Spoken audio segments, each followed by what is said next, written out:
Hello നമസ്കാരം, എല്ലാവർക്കും ജഷി വയനാട് സ്റ്റോറീസിലേക്ക് ഹൃദയപൂർവ്വം സ്വാഗതം. സ്വപ്നയ്ക്ക് സുഖമാണ് എന്ന മല്ലിക യൂനിസ് നോവലിൻ്റെ 11ാമത്തെ അധ്യായത്തിലേക്ക് കേൾക്കൂ കേട്ടുകൊണ്ടേയിരിക്കൂ. ഞാനും നിങ്ങളും നമ്മുടെ കഥകളും. അതുവരെ ജീവിച്ചു വന്ന സാഹചര്യങ്ങളിൽ നിന്നും തികച്ചും ഭിന്നമായ ഒരു ചുറ്റുപാടിലാണ് താൻ എത്തിപ്പെട്ടിരിക്കുന്നതെന്ന് ക്രമേണ മനസ്സിലാക്കുകയായിരുന്നു ജയകൃഷ്ണൻ. രാത്രികളായിരുന്നു ഏറെ ദുസ്സഹം. വന്യമായ ഏതോ തുരുത്തിലേക്ക് എടുത്തെറിയപ്പെട്ട പ്രതീതിയാണ് കഴിഞ്ഞ ഓരോ രാവിലെ ഉണ്ടായത്. ഈ വലിയ വീടിനെ ചൂഴ്ന്നു നിൽക്കുന്ന നിശബ്ദത തന്നെ വല്ലാതെ ഭയപ്പെടുത്തുന്നുണ്ടെന്ന് ജ്യേഷ്ഠൻ അറിഞ്ഞു. വീടിൻ്റെ ഉമ്മറക്കോലായിൽ തനിച്ചു കിടന്നിട്ടുള്ളപ്പോഴൊക്കെ ഇങ്ങനെയൊരു തോന്നലുണ്ടായിട്ടേ ഇല്ല. ഉറക്കം ഞെട്ടി കണ്ണു തുറക്കുമ്പോൾ പുറത്ത് ഇരട്ടോ നിലാവോ തന്നെ ശേഷം ഭയപ്പെടുത്തിയിരുന്നില്ലെന്നും ഓർത്തു. ഇപ്പോൾ ഇവിടെ തനിച്ചാണെന്നുള്ള ബോധമാണ് മനസ്സിനെ ഏറെ അലോസരപ്പെടുത്തുന്നത് തന്നെ. ഭക്ഷണത്തിൻ്റെ കാര്യമായിരുന്നു അതിലേറെ പരിതാപകരം. കവലയിലെ ഹോട്ടലിൽ നിന്നും 5 ദിവസം ഊണ് കഴിച്ചപ്പോൾ തന്നെ മതിയായി. അശേഷം വൃത്തിയുണ്ടായിരുന്നില്ല. ചോറ് തനിയെ വെച്ച് ഉണ്ടെന്നതാണ് ഇതിനേക്കാൾ ഭേദമെന്ന് അന്ന് തീരുമാനിക്കുകയും ചെയ്തു. രാവിലെ ഒരു മെഴുക്ക് പുരട്ടിയും കുറച്ച് ചമ്മന്തി ഉണ്ടാക്കി വെക്കണം. അടുപ്പത്ത് അരിയിടുന്നത് പിന്നീട് മതി. നിനക്ക് ജോലിക്കിടയിൽ പാകം നോക്കി വാർക്കാലോ, അച്ഛൻ പറഞ്ഞു. അന്ന് വൈകുന്നേരം ടൗണിൽ നിന്നും അത്യാവശ്യം വേണ്ട പാത്രങ്ങളും ടോർച്ചും ചെറിയൊരു മെത്തയും തലയണയും വാങ്ങി. ഹംസയുടെ ഏർപ്പാടിൽ അന്ന് രാത്രി തന്നെ തട്ടുപടി ഓഫീസിലെത്തിയിരുന്നു. കവലയിലെ കടകളിൽ നിന്നാണ് പലവ്യഞ്ജനങ്ങളും പച്ചക്കറികളും വാങ്ങിയത്. പിറ്റേന്ന് മെഴുക്ക് പുരട്ടി ഉണ്ടാക്കുന്ന വിധം അച്ഛൻ കാണിച്ചു തന്നു. ചമ്മന്തി അച്ഛൻ്റെ മേൽനോട്ടത്തിൽ തന്നെ അരച്ചെടുത്തു. ഇനി നീ വരുമ്പോൾ ഒരാഴ്ചത്തേക്കുള്ള ചമ്മന്തി ഇടിച്ചു വെച്ചേക്കാം. കുറച്ച് അച്ചാറും കൂടി ആയാൽ കാര്യം എളുപ്പമാവും. പുറപ്പെടുമ്പോഴും അച്ഛൻ ഭക്ഷണത്തിൻ്റെ കാര്യമാണ് തന്നോട് ഓർമ്മിപ്പിച്ചത്. ബസ് കയറ്റിവിടാനോ ഒപ്പം കവല വരെ ചെന്ന് മടങ്ങി ചെന്നപ്പോഴേക്കും വേർപാടിൻ്റെ ദുഃഖം മനസ്സിനെ വല്ലാതെ പിടിച്ചുലച്ചിരുന്നു. ബസ് പുറപ്പെടാൻ നേരം അച്ഛൻ്റെ കണ്ണുകളും നിറഞ്ഞിരുന്നു ഓർത്തു. ഇവിടേക്ക് വന്നിട്ട് ഇപ്പോൾ 5 ദിവസമാകുന്നു. ഈ രാത്രി കൂടി ഒന്ന് കഴിഞ്ഞു കിട്ടിയാൽ രക്ഷപ്പെട്ടു. പിന്നീട് തിങ്കളാഴ്ച വെളുപ്പിന് മടങ്ങി വന്നാൽ മതിയാവും. എല്ലാവരെയും ഒന്ന് കാണാൻ മനസ്സ് ഉത്കടമായിട്ട് ദാഹിക്കുന്നുണ്ട്. അതിനെല്ലാം പുറമെയാണ് സ്വപ്നയെ കണ്ട വിവരം അച്ഛനെ അറിയിക്കേണ്ടത്. തികച്ചും അപ്രതീക്ഷിതമായാണ് അതുണ്ടായത്. അച്ഛനെ യാത്ര അയച്ചു കഴിഞ്ഞ് വന്ന് ഒഴിഞ്ഞ ബക്കറ്റിൽ വെള്ളം നിറച്ച് വെക്കാമെന്ന് കരുതി കിണറ്റങ്കരയിലേക്ക് ചെന്നതായിരുന്നു. കണ്ണുകൾ അടുത്ത വീട്ടിലേക്ക് വീണു. ആരോ പിൻവശത്തുണ്ടെന്ന് തോന്നി. കുറച്ചു മുമ്പ് മുറ്റത്തു നിന്നും പല്ല് തേക്കുമ്പോഴും കുളിക്കാൻ വെള്ളം കോരുമ്പോഴൊക്കെ അവിടേക്ക് കണ്ണുകൾ പാഞ്ഞു നിന്നിരുന്നു. തലേന്ന് കേട്ട ബഹളമോ ഒച്ചയോ ഒന്നും അവിടെ ഉണ്ടായിരുന്നില്ല. തളർന്നു മയങ്ങുന്ന ഒരു കൊച്ചു കുഞ്ഞിൻ്റെ ശാന്തതയുണ്ടായിരുന്നു ആ വീടിൽ നിന്ന് തോന്നി. മുറ്റത്ത് വരുന്ന പന്തലും വിജനമായിരിക്കുന്നു. അന്ന് ആദ്യമായാണ് ഒരു മനുഷ്യജീവിയെ പുറത്ത് കാണുന്നത് തന്നെ. ഊണിനുള്ള കരയൊരുക്കുന്ന തിരക്കിനിടയിൽ ചുറ്റുപാടുകൾ ശ്രദ്ധിക്കാൻ കഴിഞ്ഞിരുന്നില്ലെന്ന് ഓർത്തു. അടുക്കള മുറ്റത്തിരുന്ന പാത്രങ്ങൾ തേച്ച് കഴുകിക്കൊണ്ടിരുന്ന പെണ്ണ് തനിക്ക് പുറംതിരിഞ്ഞാണ് ഇരുന്നിരുന്നത്. വേലിയുടെ ഒരു വശം പൊളിച്ചു കിടന്നിരുന്നതുകൊണ്ട് ആ കുട്ടി കഴുകിയ പാത്രം മാറ്റിവെക്കാനായി മുഖം ഒരു വശത്തേക്ക് തിരിച്ചു. ഉള്ളിൽ തിരയുയരുന്നത് അപ്പോഴാണ്. എത്ര അകലത്തിലാണെങ്കിലും ആ മുഖത്തിൻ്റെ പാർശ്വഭാഗം തനിക്ക് തിരിച്ചറിയാൻ കഴിയുമായിരുന്നു. എന്നിട്ടും കൺമുമ്പിൽ കുറേ എച്ചിൽ പാത്രങ്ങളുമായി മല്ലിടുന്നത് സ്വപ്നയാണെന്ന ബോധ്യമാവാൻ നിമിഷങ്ങളെടുത്തു. പിന്നീട് വെള്ളം കോരാനുള്ള മനഃശക്തി ഉണ്ടായില്ല. പകുതി ഇറങ്ങിയ തൊട്ടി ശബ്ദമുണ്ടാക്കാതെ വലിച്ചെടുത്ത് നിറയാത്ത ബക്കറ്റുമായിട്ട് വേഗം അകത്തേക്ക് നടന്നു. ശരീരം അടിമുടി വിറകൊള്ളുകയായിരുന്നു. കുഴഞ്ഞ മനസ്സുമായിട്ട് എത്ര നേരം അടുക്കളയിൽ ഒരേ നിൽപ്പു നിന്നൊന്ന് ഓർമ്മയില്ല. വീണ്ടും കിണറ്റങ്കരയിലേക്ക് ചെല്ലണമെന്ന് തനിക്ക് തെറ്റുപറ്റിയിട്ടില്ലെന്നും ഉറപ്പുവരുത്തണമെന്നും മനസ്സ് പലവട്ടം ഓർമ്മിച്ചുകൊണ്ടേയിരുന്നു. പക്ഷെ കാലുകൾക്ക് ചലിക്കാനുള്ള ശക്തിയെ തന്നെ ഉണ്ടായിരുന്നില്ല. ആ കാഴ്ച ബോധമണ്ഡലത്തെ അത്രമാത്രം അന്താളിപ്പിച്ചിരുന്നു. സ്വപ്ന ഇങ്ങനൊരു ചുറ്റുപാടിൽ കണ്ടോട്ടെന്ന് താൻ ഒരിക്കലും പ്രതീക്ഷിച്ചിരുന്നില്ല. മനസ്സിൻ്റെ ഭിത്തികളിൽ പതിഞ്ഞു കിടക്കുന്നത് ഇപ്പോഴും ആ പഴയ രൂപമാണ്. സ്വപ്ന എത്രമാത്രം മാറിയിരിക്കുന്നു. ഇപ്പോൾ എല്ലാം പകൽ പോലെ വ്യക്തമാവുന്നുണ്ട്. മുല്ലപ്പൊരിക്കൽ വെച്ച് അരുണിനെ അന്വേഷിച്ച് താൻ കയറി ചെന്നത് ആ വീട്ടിലേക്ക് തന്നെയാണ്. മുറ്റത്ത് പന്തൽ ഉയർന്നത് കൊണ്ടാണ് തനിക്കോ അച്ഛനോ തിരിച്ചറിയാൻ കഴിയാതിരുന്നത്. അച്ഛനിപ്പോൾ ഇവിടെ ഉണ്ടായിരുന്നെങ്കിൽ എങ്ങനെ പ്രതികരിക്കുമായിരുന്നെന്ന് ഓർത്തു. ആ മനസ്സിലും സ്വപ്നയെക്കുറിച്ച് ഇങ്ങനെ ഒരു ചിത്രം ഉണ്ടാവില്ല. സർവാംഗവും തളർന്നവനെ പോലെ എത്ര നേരം അന്ന് ഒരേ ഇരിപ്പ് തുറന്നുവെന്ന് ഓർമ്മയില്ല. ഓഫീസ് തുറക്കാൻ താക്കൽ അന്വേഷിച്ചു വന്ന ഹംസയുടെ സ്വരമാണ് സ്ഥലകാല ബോധം ഉണ്ടാക്കിയത്. അല്ല, നിങ്ങൾ സ്വപ്നം കാണുകയാണോ രാവിലെ തന്നെ? അകത്തേക്ക് വന്ന ഹംസ ചോദിച്ചു. വിളറിപ്പോയിരുന്ന തൻ്റെ മുഖം കണ്ടിട്ടാവാം അടുത്ത ചോദ്യം ഉണ്ടായി. അച്ഛൻ പോയോ? ഒന്ന് മൂളാനേ കഴിഞ്ഞുള്ളൂ. അതാവും വിഷമിച്ചിരിക്കുന്നത്. തിരുത്താൻ പോയില്ല. എന്തു വേണമെങ്കിലും ധരിച്ചോട്ടെ എന്ന് കരുതി. സ്റ്റൗവിൻ്റെ തിരി ഹംസ താഴ്ത്തി വെച്ചു. അരി തിളച്ചു കഴിഞ്ഞാൽ ഈ തീ മതി. ഇനി മണ്ണെണ്ണ വെറുതെ കത്തിച്ച് കളയണ്ട. തൻ്റെ മുഖം എന്നിട്ടും പഴയ നിലയിലേക്ക് വന്നിട്ടുണ്ടാവില്ല. എന്തിനാണ് നിങ്ങൾ വിഷമിക്കുന്നത്? പകൽ മൊത്തം ഞങ്ങളൊക്കെയല്ലേ ഇവിടെ. വൈകിട്ട് കുറച്ചു നേരം വായനശാലയിലൊക്കെ പോയിരിക്കണം. അങ്ങനെ സമയം അങ്ങ് പോകും. അച്ഛനുണ്ടാക്കി വെച്ച വെണ്ടയ്ക്ക മെഴുക്കുവരട്ടിയും ചമ്മന്തിയൊക്കെ അടപ്പ് തുറന്ന് ഹംസ പരിശോധിച്ചു. നിങ്ങൾക്ക് പാലിന് ഞാനൊരു ഏർപ്പാട് ചെയ്തിട്ടുണ്ട്. നാളെ മുതൽ കൊണ്ടുവന്ന് തരും. പിന്നെ തൈരുണ്ടാക്കാനും ഉറയും ആ വീട്ടിൽ നിന്ന് തന്നെ തരും. അച്ഛൻ തലേന്ന് ഹംസയെ ഏർപ്പാടാക്കിയതാണ്. നിങ്ങൾക്ക് വേണ്ട ഒരു കഷ്ണം മീൻ വറുത്തത് സൈനബ തന്നയച്ചിട്ടുണ്ട്, ഹംസ പറഞ്ഞുകൊണ്ടിരുന്നു. ഒന്നും ശ്രദ്ധിക്കാൻ കഴിഞ്ഞില്ല. അടുത്ത വീട്ടുകാരെക്കുറിച്ച് അയാളുടെ അന്വേഷിക്കണമോ വേണ്ടയോ എന്ന് ആലോചിക്കുകയായിരുന്നു ആ നിമിഷങ്ങളിൽ. ഹംസയ്ക്ക് എന്തെങ്കിലും സംശയം തോന്നുമോ എന്ന ചിന്ത ഉടൻ തന്നെ തന്നിൽ ഉണരുകയും ചെയ്തു. അത് കാരണം അപ്പോഴൊന്നും ചോദിക്കാനുള്ള ധൈര്യം ഉണ്ടായിരുന്നില്ല. പക്ഷെ അന്ന് എല്ലാവർക്കും ചായ ഇടുന്ന സമയത്ത് ഹംസ ആ വീട്ടുകാരെക്കുറിച്ച് പറഞ്ഞു തന്നു. അതിൻ്റെ ഒരു സന്ദർഭം ഉണ്ടായി. അടുക്കളയിൽ നിന്നാൽ അവിടുത്തെ കിണറ്റുങ്ങര കാണാം. 19 വയസ്സ് പ്രായമുള്ള ഒരാളിൽ നിന്ന് വെള്ളം കോരുന്നു കണ്ടു. അരുണിൻ്റെ അച്ഛനാവുമെന്ന് മനസ്സ് പറഞ്ഞു. ഹംസയുടെ നോട്ടവും അങ്ങോട്ടായിരുന്നു. കല്യാണം പ്രമാണിച്ച് സാറിന്ന് അവധിയിലാണെന്ന് തോന്നുന്നു. അങ്ങേർക്ക് ജോലിയുണ്ടോ? അധ്യാപകനാണെന്ന് അറിഞ്ഞിട്ടും സംസാരം തുടരാനായി ചോദിച്ചു. ഉവ്, ഇവിടുത്തെ ഒരു സ്കൂളിലെ മാഷാണ്.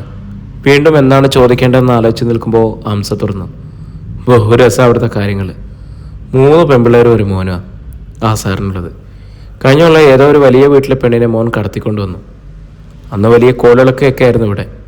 പെണ്ണിൻ്റെ വീട്ടുകാരന്വേഷിച്ചവരും പോലീസും കേസും ആകെ ഒരു ബഹളം. ഈ സാറിന് അന്ന് ലോക്കപ്പിൽ കിടക്കേണ്ടി വന്നു. വികാരഭേദങ്ങളൊന്നും ഇല്ലാതെ എല്ലാം നിശബ്ദം കേട്ടിരിക്കുകയായിരുന്നു എന്ന് നടിച്ചു. കഥ അവിടെ കൊണ്ട് തീരുന്നില്ല. 4-5 മാസത്തിന് മുമ്പ് വേറൊരു ഒളിച്ചോട്ടുണ്ടായി ആ വീട്ടിൽ. അതൊരു പുതിയ വാർത്തയായിരുന്നു. ഉദ്യോഗത്തോടെ തലയുയർത്തി ഹംസയുടെ നേരെ നോക്കി. പെൺപിള്ളേരിലെ രണ്ടാമത്തത് ഒരു മുസ്ലിം പയ്യൻ്റെ കൂടെ അങ്ങ് ഇറങ്ങിപ്പോയി.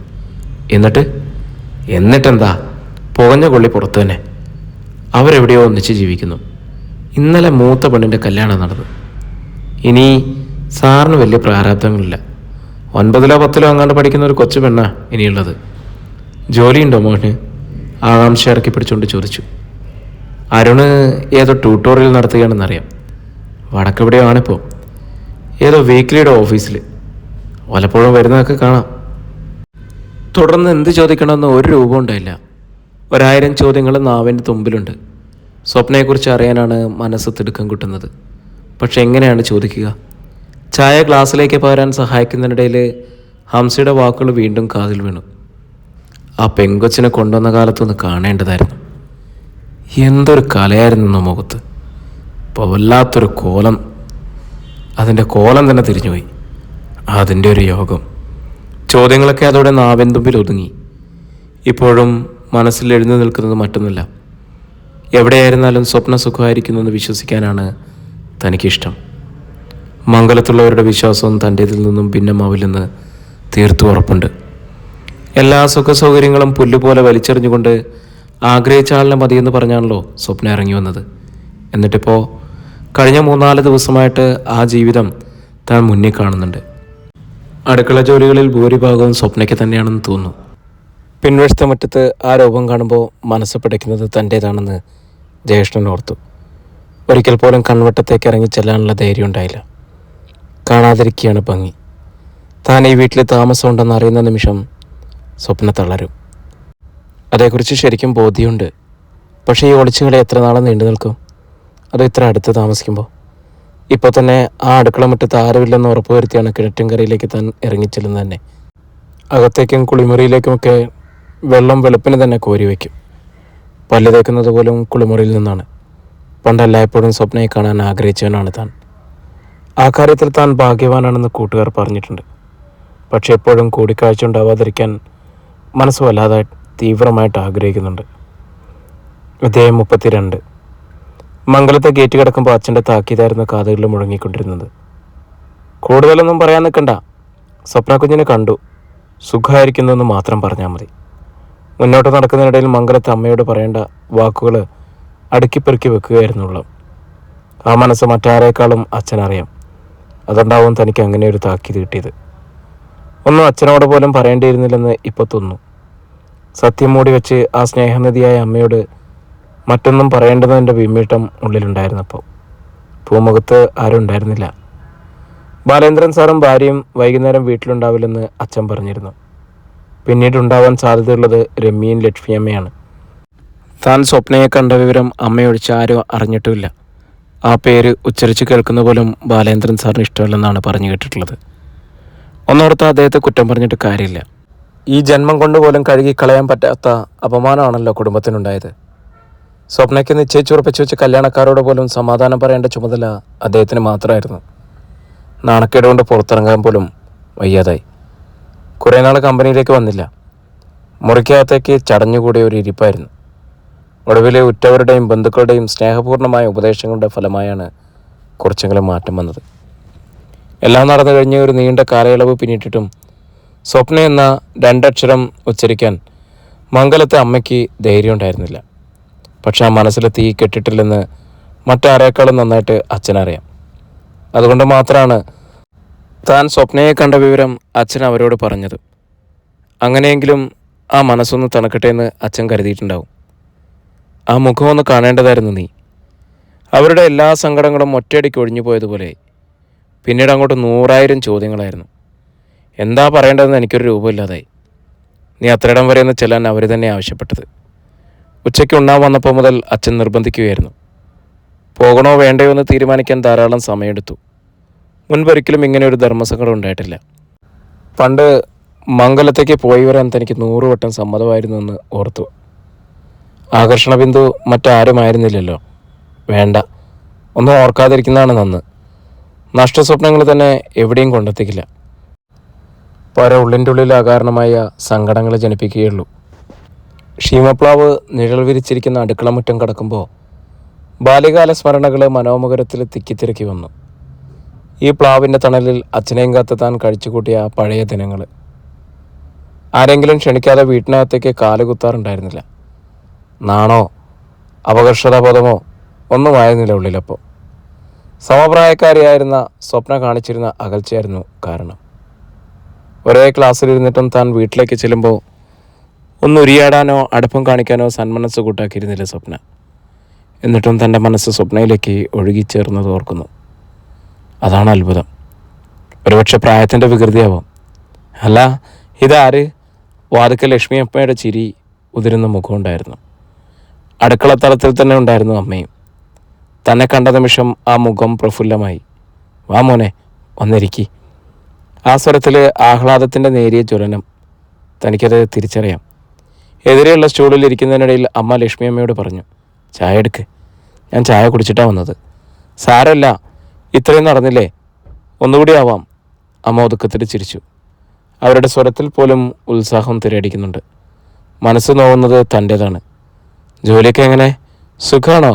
അമ്മ കുശലാന്വേഷണം തുടങ്ങി വെച്ചു. താമസിക്കുന്ന ചുറ്റുപാടുകളെക്കുറിച്ചും ഭക്ഷണത്തെക്കുറിച്ചും ഒക്കെ പിന്നീട് ചോദ്യങ്ങൾ.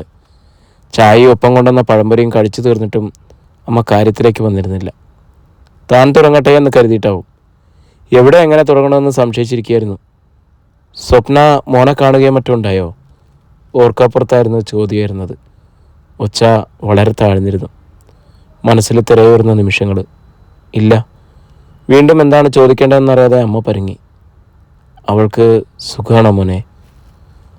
പ്രതീക്ഷിച്ച ഒരു ചോദ്യം. ഇങ്ങനെയൊരു ചോദ്യം നേരിടേണ്ടി വരുമെന്നുള്ള വിചാരമാണ് ഇതുവരെ തൻ്റെ സ്വൈര്യം കെടുത്തിയിരുന്നതെന്ന് ഓർത്തു. ഉവ്വ്, സ്വപ്നയ്ക്ക് സുഖമാണ്. ശബ്ദം ഇടറിപ്പോകാതിരിക്കാൻ കഴിയുന്നതും ശ്രമിച്ചു. സമയം തേരട്ടയെപ്പോലെ അപ്പോൾ എഴഞ്ഞു നീങ്ങിക്കൊണ്ടിരുന്നു. അവൾക്ക് കുഞ്ഞുങ്ങൾ? അർദ്ധോക്തിയിൽ നിർത്തിക്കൊണ്ടായിരുന്നു അടുത്ത അന്വേഷണം. ഇല്ല, വ്യക്തമായി അറിയാമായിരുന്നു ഒരു കുഞ്ഞിൻ്റെ സ്വരത്തിനായി താൻ കാതോർത്തിരുന്നതാണ്. ആ വീട്ടിൽ നിന്ന് എപ്പോഴെങ്കിലും ഒരു കരച്ചിലോ താരാട്ടോ കേൾക്കുന്നുണ്ടോ എന്ന് ആദ്യ ദിവസങ്ങളിൽ ശ്രദ്ധിച്ചിരുന്നു. ആ പയ്യനിപ്പോൾ എന്താ ജോലി? അമ്മയുടെ നാവിൻ്റെ ബന്ധനം ഇപ്പോൾ അഴിഞ്ഞിരിക്കുന്നു. അറിഞ്ഞ വിവരം മുഴുവൻ എല്ലാ അച്ഛൻ പറഞ്ഞിട്ടുണ്ടാവുമെന്ന് ഓർത്തു. അവൻ്റെ ജയകൃഷ്ണൻ എങ്ങാനും കണ്ടോ? ഇല്ല. ആ വീട്ടിൽ നടന്ന കല്യാണത്തെക്കുറിച്ച് തുറന്ന് പറയേണ്ടി വന്നു. തികച്ചും കൗതുകത്തോടെയാണ് അമ്മ എല്ലാം കേട്ടിരുന്നത്.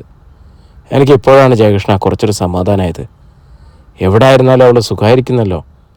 കാവിലമ്മേ, എൻ്റെ മകൾക്ക് നല്ലത് വരുത്തണേ. യാത്ര പറഞ്ഞ് പടിയിറങ്ങുമ്പോഴും അമ്മയുടെ ഹൃദയമുരുകിയുള്ള പ്രാർത്ഥന ചെവിയിൽ മുഴങ്ങുന്നത് പോലെ തോന്നി. തൻ്റെ മനസ്സ് പ്രാർത്ഥിക്കുന്നത് മറ്റൊന്നല്ല, എവിടെയായിരുന്നാലും സ്വപ്ന സുഖമായിട്ടിരുന്നാൽ മതി. മറിച്ചൊരവസ്ഥ നേരിൽ കാണാൻ വയ്യ. വീട്ടിലേക്ക് മടങ്ങുന്ന വഴി കവലയിലുള്ള വായനശാലയിൽ കുറച്ചു നേരം ഇരുന്നു. മോഹനും ഉണ്ടായിരുന്നു.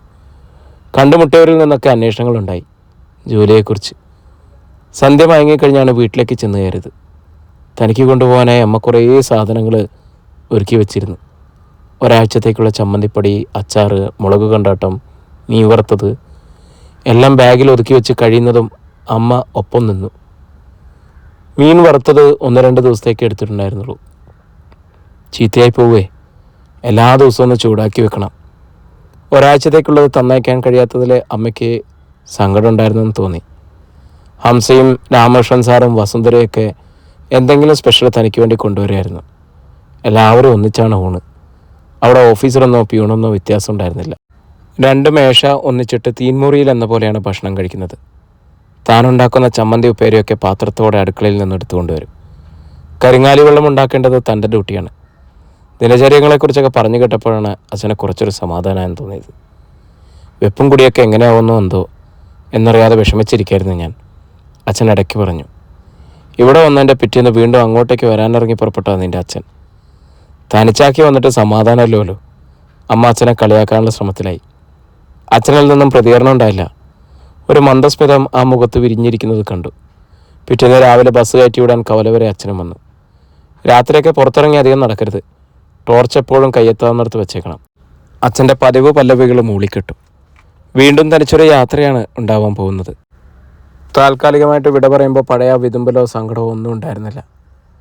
അച്ഛനും തൻ്റെ ഇടത്തോടെ തന്നെ ബസ് കയറ്റി നീങ്ങുന്നത് വരെ കാത്തു നിന്നു. ടൗണിൽ ചെന്ന് ബസ് മാറിക്കയറുന്നതിന് മുമ്പ് തരക്കേടില്ലാത്തൊരു ഹോട്ടലിൽ കയറി പ്രാതൽ കഴിച്ചു. ഒരു ഗ്ലാസ് ചായയാണ് വീട്ടിൽ നിന്നും കുടിച്ചത്. പലഹാരം ഉണ്ടാക്കി തരാമെന്ന് അമ്മ പറഞ്ഞിട്ടും താൻ സമ്മതിച്ചില്ല. രാത്രി നേരത്തെ ഭക്ഷണം കഴിക്കുന്നത് ശീലമാക്കാതിരുന്നതാണ് കാരണം. തനിക്ക് പോകേണ്ടുന്ന സ്ഥലത്തേക്കുള്ള ബസ് കിട്ടിയപ്പോൾ മണി 9 കഴിഞ്ഞിരുന്നു. താൻ ചെന്നെത്തുമ്പോഴേക്കും ഓഫീസ് തുടങ്ങിക്കഴിഞ്ഞിരിക്കും. കുറച്ചൊന്ന് വൈകിയെന്ന് വെച്ചിട്ട് പേടിക്കാനൊന്നുമില്ല. ഓഫീസർ വരുന്നത് 10:30-ക്കാണ്. അതിനു മുമ്പ് എത്താൻ കഴിയും. ചെന്നിട്ട് ജോലിയുണ്ട്. ചോറിനുള്ള അരി അടുപ്പത്തിടണം. എന്തായാലും കവലയിൽ ചായക്കടയിൽ ഊണ് വേണ്ട. കൈ കഴുകുന്നിടത്ത് ചെല്ലുമ്പോഴേക്കും കഴിച്ചതൊക്കെ ഛർദ്ദിച്ചെന്ന് വരും. അത്രയ്ക്കുണ്ട് വൃത്തി. ആദ്യ ദിവസം കണ്ണടച്ചു പിടിച്ചാണ് കൈ വൃത്തിയാക്കിയത്. കവറയിൽ ബസ് ഇറങ്ങി തോളത്ത് ബാഗും തൂക്കി മുന്നോട്ട് നടക്കുന്നതിനിടയിൽ പലരും പരിചിത ഭാവത്തിൽ പുഞ്ചിരി സമ്മാനിച്ച് നടന്നുപോയി. ചുരുങ്ങിയ ദിവസം കൊണ്ട് താനും ഈ നാട്ടുകാരനായി മാറിയിരിക്കുന്നു. ഓഫീസ് ഗേറ്റിൻ്റെ അടുത്തെത്തുന്നതിന് മുമ്പ് തന്നെ സ്വപ്നയുടെ വീടിന് മുന്നിൽ ആരൊക്കെയോ നിൽക്കുന്നത് കണ്ണിൽ വീണു. ആരെയും തിരിച്ചറിയാൻ വയ്യ. അടുത്തെത്തിയപ്പോഴേക്കും വേഷം കൊണ്ട് പുതുപെണ്ണിനെ തിരിച്ചറിഞ്ഞു. ഒപ്പമുള്ള ചെറുപ്പക്കാരനാവും നവവരൻ. അവരെ യാത്രയാക്കാൻ എത്തിയവർ ഗേറ്റിന് മുന്നിലുണ്ട്. ഉദ്യോഗത്തോടെ കണ്ണുകൾ തെരഞ്ഞു. അമ്പരപ്പൊളിക്കുന്ന മുഖം മുന്നിൽ തന്നെയുണ്ട്. സ്വപ്ന നിശ്ചേഷ്ടയായിട്ട് നിൽക്കുകയാണ്. സ്വപ്ന അതിശയമാണോ പിന്നീട് ആ മുഖത്തുണ്ടായത്? വേർതിരിച്ചറിയാനാവുന്നില്ല. ഒരു നിമിഷം കാലിടറി നിന്നു. തികട്ടി വന്ന സ്തോഭം ഉള്ളിലടക്കി നോട്ടം പിൻവലിച്ച് പതുക്കെ ഗേറ്റിനുള്ളിലേക്ക് കാലുകൾ എടുത്തു വെച്ചു. അധ്യായം 33. അതാരെ ഇങ്ങോട്ട് നോക്കിപ്പോയ ചെറുപ്പക്കാരൻ? അമ്മയുടെ ചോദ്യമാണ് സ്ഥലകാലബോധം ഉണ്ടാക്കിയത്. അതുവരെ ശ്വാസം പോലും അടക്കിപ്പിടിച്ച് നിന്നിടത്ത് നിന്ന് തടഞ്ഞു നിൽക്കായിരുന്നു സ്വപ്ന. പുതുതായി വന്ന ക്ലർക്കാണെന്ന് ആരോ പറഞ്ഞു കേട്ടു. താമസം ഇവിടെ തന്നെ. അച്ഛൻ്റെ മറുപടി. ഉള്ളം തരിക്കുന്ന അറിഞ്ഞു. ചുമ്മാതല്ല, രാത്രിയിലെ അടുക്കളയിൽ ആളനക്കം കേൾക്കുന്നത്. അമ്മയുടെ ആത്മകഥ. പിന്നീട് ആർക്കും ചോദ്യങ്ങളുണ്ടായില്ല. മറ്റുള്ളവരുടെ കണ്ണുകൾ നടന്നു നീങ്ങുന്ന അരുണയിലും രമേഷിലുമാണ്. അവർ ഒരു വിളിപ്പാടകലെ എത്തിയിട്ടേ ഉള്ളൂ. ഉള്ളിൽ ഉറഞ്ഞുകൂടിയ അസ്വസ്ഥതകളുടെ വീട്ടിനുള്ളിലേക്ക് നടന്നു. കാലുകൾക്ക് കനം തൂങ്ങുന്നു. മുഖമുയർത്തി ജയകൃഷ്ണൻ കയറിപ്പോയിടത്തേക്ക് നോക്കാനുള്ള ധൈര്യം നഷ്ടമായിരിക്കുന്നുവെന്ന് സ്വപ്ന അറിഞ്ഞു. അയാൾ ഇത്രയും തൊട്ടടുത്ത് വിശ്വസിക്കാനാവുന്നില്ല. മുറിയിൽ എത്തിക്കിട്ടിയിട്ടും ഹൃദയം വലിഞ്ഞു മുറുകുന്നത് പോലെ തോന്നി. താൻ എവിടെയാണെന്നുള്ള വിവരം ജയകൃഷ്ണൻ മനസ്സിലാക്കിയിട്ടുണ്ട്. മുഖത്തേക്ക് നോട്ടം പാറി വീണ നിമിഷം അയാളിൽ പ്രത്യേകിച്ച് വികാരഭേദങ്ങളൊന്നും ഉണ്ടായിരുന്നില്ല. തികച്ചും നിസ്സംഗതയായിരുന്നുവെന്ന് ഓർത്തു. അച്ഛൻ പറഞ്ഞത് ശരിയാണെങ്കിൽ ജയകൃഷ്ണൻ ഇവിടെ വന്നിട്ട് കുറച്ചു നാളെങ്കിലും ആയിക്കാണും. അതേക്കുറിച്ച് ഓർക്കും തോറും തല കുടഞ്ഞുപോയി. അടുക്കളയിലെ പാത്രങ്ങൾ കൂട്ടിമുട്ടുന്ന ശബ്ദമാണ് പരസ്പര ബോധമുണർത്തിയത്. ഗേറ്റിനടുത്തു നിന്നും അമ്മ മടങ്ങി വന്നിരിക്കുന്നു. കഴുകാനുള്ള പാത്രങ്ങൾ പുറത്തേക്ക് പെറുക്കിയിടുകയാണെന്ന് തോന്നി. അരുണയുടെ കല്യാണത്തിന് മുമ്പ് തന്നെ തുടങ്ങിയ പതിവാണിത്. ചട്ടിയും കലമൊക്കെ മുറ്റത്ത് പെറുക്കിയിട്ട് കഴിഞ്ഞ് ശല്യപ്പെടുത്താനെത്തുന്ന കാക്കകളെ ആട്ടിയോടിച്ചുകൊണ്ടിരിക്കുക. താൻ ഇറങ്ങിച്ചെല്ലുന്നവരെ ആ ഇരിപ്പ് നീണ്ടുപോകും. മുമ്പ് അനിതയോ അരുണയാണ് പഠിക്കാൻ പോകുന്നതിന് മുമ്പ് ഈ ജോലി ചെയ്തിരുന്നത്. കല്യാണത്തലേന്ന് പുറത്ത് പെറുക്കിയിട്ടിരിക്കുന്ന പാത്രങ്ങൾ അങ്ങനെ തന്നെ കിടന്നു.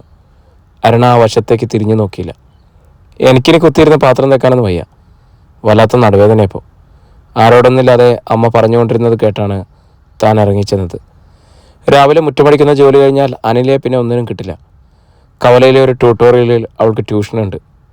അത് കഴിഞ്ഞ് ഓടിപ്പാഞ്ഞ് വന്ന് എന്തെങ്കിലും കഴിച്ചെന്ന് വരുത്തി സ്കൂളിലേക്ക് ഓടുന്ന പതിവാണ്. ഷോ, ഈ കാക്കകളെ കൊണ്ട് ഞാൻ തോറ്റു. അമ്മയുടെ ഉറക്കള ശബ്ദം കേട്ട് ഇരുന്നിടത്തു നിന്ന് എഴുന്നേറ്റ് പോയി. പതിവ് സ്ഥലത്ത് തന്നെയാണ് പാത്രങ്ങൾ കൊണ്ടിട്ടിരിക്കുന്നത്. തലതിരിച്ച് നോക്കിയത് പൊളിഞ്ഞു കിടന്ന വേലിയിലേക്കാണ്. അപ്പുറത്തെ കിണറ്റുകരയിലേക്ക് ആരെങ്കിലും വന്നാൽ താനിരിക്കുന്നിടത്ത് കൃത്യം നോട്ടെത്തും. വേലി അത്രയും ഭാഗം പൊളിച്ചത് അമ്മ തന്നെയാണ്.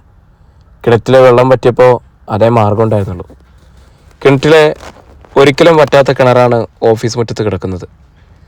എല്ലാ വേനൽക്കാലത്തും വെള്ളം അവിടെ നിന്നും കോരിക്കൊണ്ടുവരുന്ന പതിവുണ്ടെന്ന് പറഞ്ഞു കേട്ടതാണ്. അവധി ദിവസങ്ങളിൽ മുണ്ടലക്കുന്നതും കുളിക്കുന്നതും ഒക്കെ ആ കിണറ്റുകരയിൽ ചെന്ന് നിന്നായിരുന്നു. തൊടിയിലെ കിണറ്റിൽ ഉറവ് പൊട്ടിയതിനു ശേഷമാണ് ആ പതിവിന് മാറ്റമുണ്ടായത്. അന്ന് പൊളിച്ച വേലി ഇതുവരെ ശരിയാക്കിയിട്ടില്ല. അരുണയുടെ കല്യാണം ഉറച്ചതിന് ശേഷം അങ്ങനെയുള്ള കാര്യങ്ങളിൽ അമ്മയ്ക്ക് തീരെ ശ്രദ്ധയില്ലാതായിരിക്കുന്നു. ആരുടെയും കണ്ണിൽപ്പെടാതെ ഇരുന്ന് പാത്രങ്ങൾ കഴുകാനുള്ള സ്ഥലം ആദ്യം കണ്ടുപിടിക്കാനുള്ള ശ്രമം. പിന്നീട് വീടിൻ്റെ മറുവശത്തുള്ള വാഴച്ചൂട് അതിന് പറ്റിയതാണെന്ന് തോന്നി. അഥവാ ജയകൃഷ്ണൻ പിൻവശത്തേക്ക് എങ്ങാനും ഇറങ്ങി വന്നാൽ താൻ കണ്ണിൽപ്പെടുകയില്ല. പാത്രങ്ങൾ പെറുക്കി മാറ്റുമ്പോൾ അമ്മ പുറത്തേക്ക് ഇറങ്ങി വന്നു. എന്താ ചോദ്യം തൽക്ഷണം ഉണ്ടായി. വെയിൽ. ഭാഗ്യത്തിന് വെയിലുദിച്ചിരുന്നു ആ ഭാഗത്ത്. പതിവ് സമയം കഴിഞ്ഞതുകൊണ്ടാവും. അടുക്കളയിൽ പിടിപ്പത് ജോലിയുണ്ടായിരുന്നു.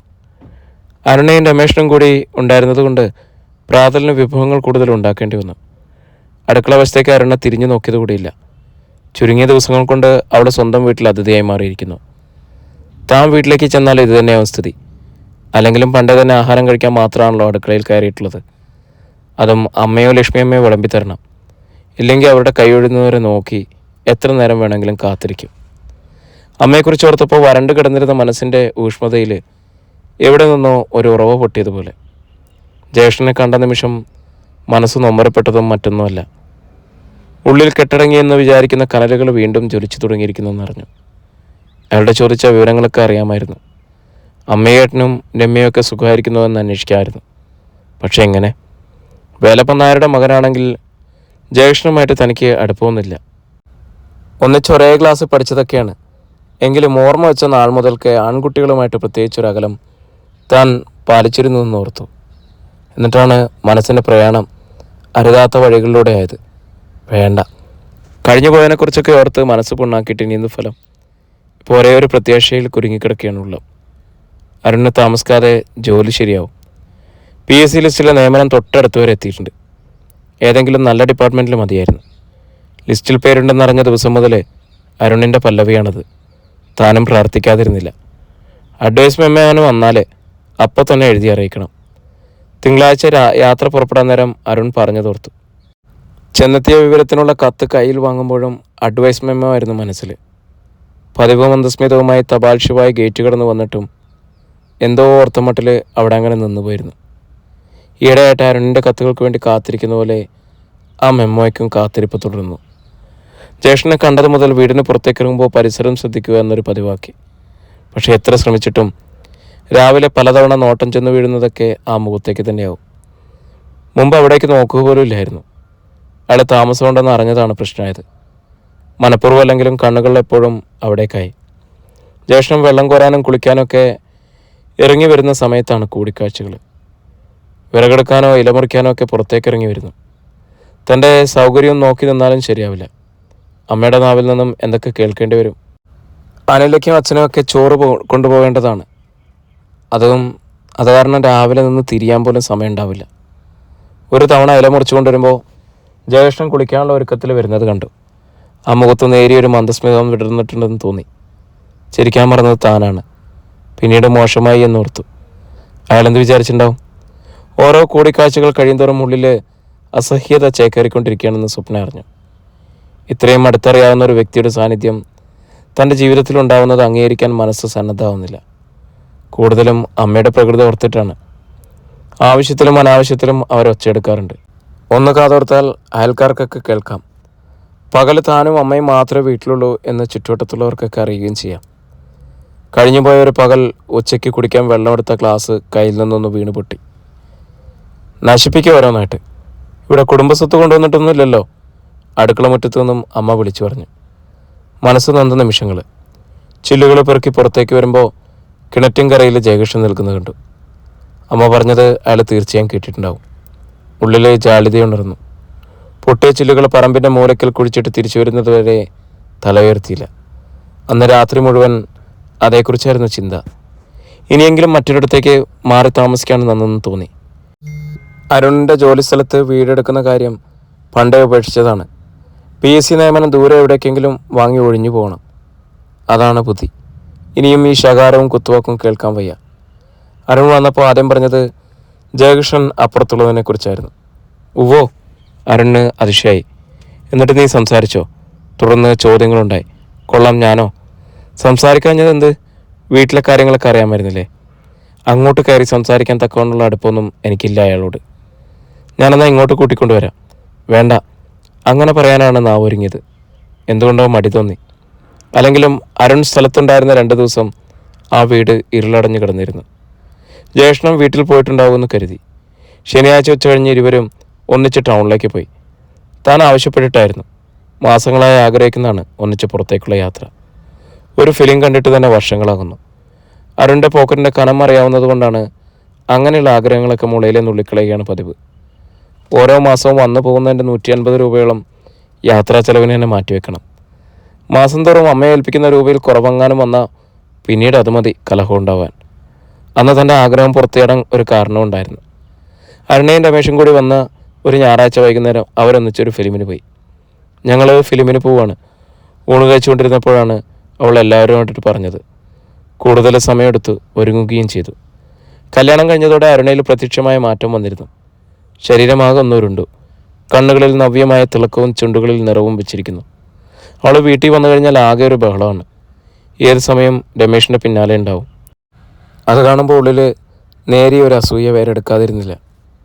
അരുണുള്ളപ്പോഴും ഇപ്പോഴും സമയവും കാലവും നോക്കി വേണം എന്തെങ്കിലും 2 വാക്ക് തനിക്ക് സംസാരിക്കാൻ. അമ്മയുടെ കണ്ണുകൾ അപ്പോഴും തന്നെ പിന്തുടരുന്നുണ്ടെന്നൊരു തോന്നലുള്ളിലുണ്ടാവും. ഒന്നിച്ചുള്ള രാത്രികളാണ് ഏറെ ആശ്വാസകരം. താൻ കിടന്നിരുന്ന മുറി ഇരുവർക്കുമായി ഒഴിഞ്ഞു കിട്ടുന്ന രാവുകൾ. ആ ദിവസങ്ങളിൽ അനിലയെ ഹാളിൽ കിടത്തി. അച്ഛൻ തന്നെയാണ് അനിലയ്ക്ക് നിർദ്ദേശം കൊടുത്തത്. അമ്മ ആ വശത്തേക്ക് ശ്രദ്ധിക്കാത്ത മട്ടിൽ നടന്നു. രക്ഷപ്പെട്ടു. മനസാക്ഷിക്കുത്തില്ലാതെ ഇനിയെങ്കിലും സ്വസ്ഥമായി ഉറങ്ങാമല്ലോ. അരുൺ തന്നെ കരവലയത്തിനുള്ളിലാക്കി മന്ത്രിക്കാതിരുന്നില്ല. ആ രാവിൽ തന്നെയാണ് ഫിലിം കാണണമെന്ന ആഗ്രഹം പുറത്തു വന്നത്.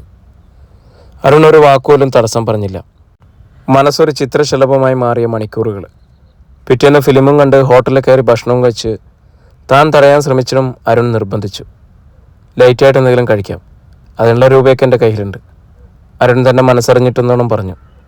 വീട്ടിലേക്ക് മടങ്ങുമ്പോൾ സന്ധ്യ കഴിഞ്ഞു. എന്താ ഇത്രയും വൈകിയേ? കയറി ചെല്ലുമ്പോൾ അമ്മയിൽ നിന്നും ചോദ്യം ഉണ്ടായി. ഉച്ചയ്ക്കൊരു സ്നേഹിതൻ്റെ വീട് വരെ പോകണമെന്ന് പറഞ്ഞാണ് ഊണ് കഴിച്ചിറങ്ങിയത്. ചിലപ്പോൾ വിനീത് അവിടെ ഇല്ല. പിന്നെ ഞങ്ങളൊരു ഫിലിമിന് കയറി. പകുതി നുണ കലർത്തി അരുൺ പറഞ്ഞു.